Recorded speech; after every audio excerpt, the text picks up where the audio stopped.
70 లక్షల దాకా ఏదో ఒక ఫ్రెండ్ నమ్మి మోసపోయింది ఏదో ఉందంట, ఏందన్నా? అవునండి, అతను కూడా చాలా బాబాయ్ బాబాయ్ అని నాతో చాలా క్లోజ్ గా ఉండేవాడు. నేను ఏ ప్రాపర్టీ చూసినా కూడా అది వద్దు బాగాలేదు, ఇది వద్దు బాగాలేదు, అది అని ఆఖరికి వాళ్ళ నాన్నను కూడా తీసుకొచ్చి చూపిస్తే వాళ్ళ నాన్న కూడా ఇది బాగాలేదు అది బాగాలేదు అని చెప్పేసి అది.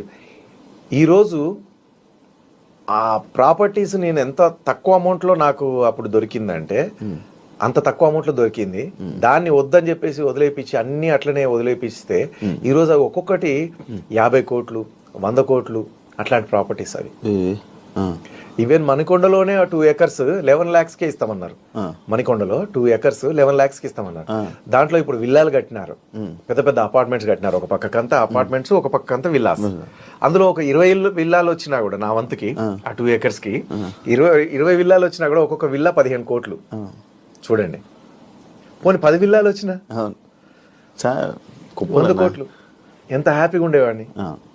అయితే రాసి పెట్టుంటే వస్తుంది, రాసి పెట్టలేకపోతే కానీ ఇట్లాంటి వాళ్ళు దుర్మార్గులు